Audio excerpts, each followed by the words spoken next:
In Lisbon's Baixa district, one of the city's most desirable and historic areas, tradition meets opportunity.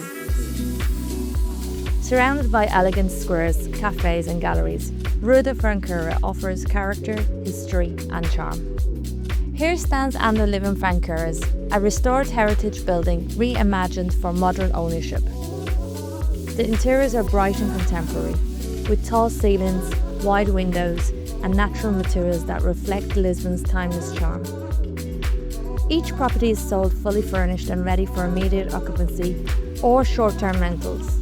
These freehold apartments come with a touristic rental license that are extremely rare to find in central Lisbon.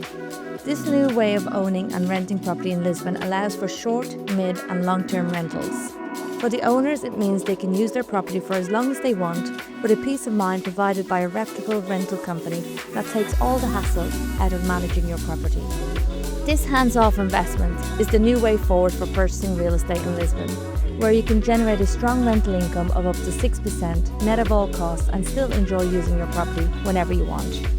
All apartments are complete turnkey, maintained, managed and beautifully decorated. It's the sort of place that doesn't try hard to impress. It simply feels like home. With limited supply in Baixa and strong appetite for heritage properties, long-term capital appreciation remains highly favourable. At Athena Advisors, we focus on assets that combine heritage, quality and long-lasting value. And Lisbon Fanqueiros stands as a rare opportunity to own a piece of Lisbon's history with dependable returns.